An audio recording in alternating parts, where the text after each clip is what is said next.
Recipe of মৌমিতায় আজ আমি তোমাদের জন্য নিয়ে এসেছি খুব সুন্দর একটা রেসিপি, উপমা পটেটো বল।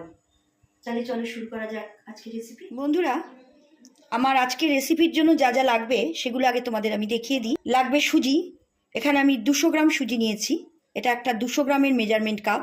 লাগবে কুচানো কাঁচা লঙ্কা, চিলি ফ্লেক্স, ধনে গুঁড়ো, হলুদ গুঁড়ো, লঙ্কা গুঁড়ো, কুচানো টমেটো, কাঁচা লঙ্কা, কুচানো ধনে পাতা, ক্যাপসিকাম, আর আমি এখানে 2টো আলু বয়েলড করে নিয়েছি। বন্ধুরা, আমি একটা ফ্রাই প্যান গ্যাস ওভেনে বসিয়েছি, ওভেনের ফ্লেম কিন্তু হাই রেখেছি।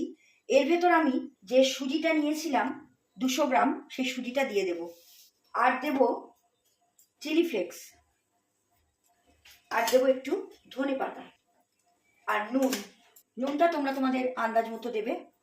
আর জলটা আমি এই যে কাপে সুজি নিয়েছি এরকম কাপে 2 কাপ জল নিয়েছি, মানে 400 গ্রাম জল নিয়েছি আমি, যেহেতু সুজিটা 200 গ্রাম, ডবল জল নিতে হবে। দেখো বন্ধুরা, ঠিক এরকমভাবে সুজিটা আমার হয়ে গেল। বন্ধুরা, আমি ওভেনের ফ্লেমটাকে মিডিয়ামে করে এখানে একটা প্যান দিয়েছি, ফ্রাই প্যানের মধ্যে আমি হোয়াইট অয়েল নিয়ে নিয়েছি। এবার আমি এর ভেতরে কিছু জিনিস দিচ্ছি। ক্যাপসিকাম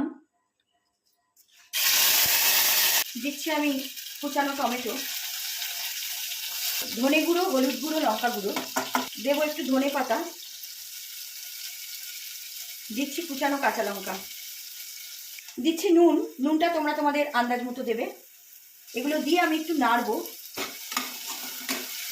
এবার আমি যে আলুটাকে আমি সেদ্ধ যে আলুটাকে আমি মেখে রেখেছিলাম এটা দিয়ে দেব, দিয়ে আমি সব দিয়ে একটু নাড়বো। আলুটা দিয়ে এইভাবে হয়ে গেছে। এবার আমি এটাকে একটা বাটিতে ঢেলে নেব। বন্ধুরা, আমি গ্যাসের ওপর একটা ডেচকি বসিয়েছি, তার মধ্যে অল্প একটু জল দিয়েছি, তার উপর আমি এরকম একটা জালি বাটি দিয়েছি। তোমাদের কাছে যদি প্লেট থাকে এরকম ফুটো, সেটাও দিতে পারো। এটাকে আমি জলের ওপর বসিয়েছি, কিন্তু জলটা বেশি দেবে না, যেন এটা নিচে থাকে। তার উপর আমি এই ব্রাশ দিয়ে হোয়াইট অয়েল ব্রাশ করে নিচ্ছি।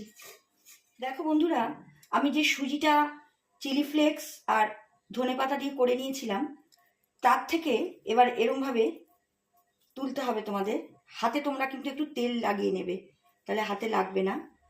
এরকমভাবে করে এরকম বাটির মতো করবে, করে তার মধ্যে আমি যে আলুর পুরটা দিয়েছি সেই পুরটা তোমরা এরকমভাবে দিয়ে দেবে, দিয়ে এটাকে ভেতরে ঢুকিয়ে দেখো একটা পুরো বলের মতো হয়ে গেল। মুখটা এইভাবে আটকে দেবে, দিয়ে এরকমভাবে গোল করে নেবে। হাতে একটু তেল মাখিয়ে নিলে তোমাদের সুবিধা হবে করতে। এইভাবে তোমরা করে নেবে বল বল আকারে। আর একটা আমি তোমাদের দেখিয়ে দিচ্ছি। প্রথমে এরকম বাটির মতো করবে, করে তোমরা এরকম পুর নেবে, পুরটা একটু বুঝে নেবে, বেশি পুর হলে কিন্তু ফেটে বেরিয়ে যাবে। এরকমভাবে নিয়ে তোমরা মুখটাকে এরকমভাবে আটকে দেবে। দেখো কিরম মুখটা বন্ধ হয়ে গেল। এবার এরকম বলের মতো তোমরা পাকিয়ে নেবে। সাইজটা তোমরা তোমাদের ইচ্ছে মতো করবে, ছোটও করতে পারো আর এর থেকে বড়ও করতে পারো। বন্ধুরা, তোমাদের আমি বলেছিলাম যে সসপ্যানের ওপর একটা জালি বসিয়ে তার মধ্যে আমি অয়েল পেস্ট করে নিয়েছি, ওর ওপরে আমি বলগুলো করলাম সুজি আর পটেটোর। এটা আমি এখানে বসিয়ে দেব। এবার আমি গ্যাসের ফ্লেমটাকে মিডিয়ামে করে 10 থেকে 15 মিনিটের জন্য এটাকে স্টিম হতে দেব। একটা চাপা দিয়ে দেবো আমি। বন্ধুরা, আমি গ্যাসের ওভেনে একটা ফ্রাই প্যান বসিয়ে তার মধ্যে একটু হোয়াইট অয়েল দিলাম। তেলটা একটু গরম হয়ে যাওয়ার পর আমি এর মধ্যে দেব কালো সর্ষে, দেব সাদা জিরে। গ্যাসের ফ্লেমটা তখন একটু মিডিয়ামে করে দেব।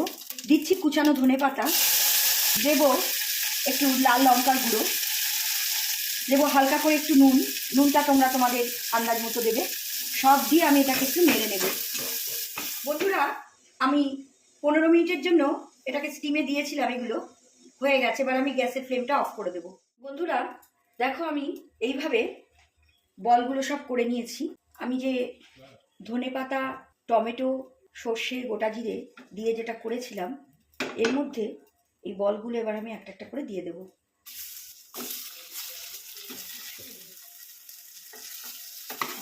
বন্ধুরা দেখো কি সুন্দরভাবে তৈরি হয়ে গেল আমার উপমা পটেটো বল। এটা খুব সুন্দর একটা রেসিপি। এটা তোমরা সকালে, বিকেলে বা দুপুরেও যারা অফিস করো তাদের জন্য খুব সুন্দর একটা আইটেম এটা। দেখো কত সফট হয়েছে বন্ধুরা ভেতরে। এটা খুব টেস্টি হয়। এটা তোমরা সস দিয়েও খেতে পারো বা যে কোনো চাটনি বা আচার দিয়েও খেতে পারো, এমনিও এটা খুব ভালো লাগবে। আমার আজকের রেসিপি এখানেই শেষ হলো। বন্ধুরা আমার আজকের রেসিপি যদি তোমাদের ভালো লাগে তোমরা লাইক কমেন্ট করো আর আমার পেজটাকে ফলো করো। তোমরা চাইলে আমাকে ইনস্টাগ্রাম আর ইউটিউবেও ফলো করতে পারো। আমার লিঙ্ক আমি আমার প্রোফাইল ডেসক্রিপশন বক্সে দিয়ে দিয়েছি।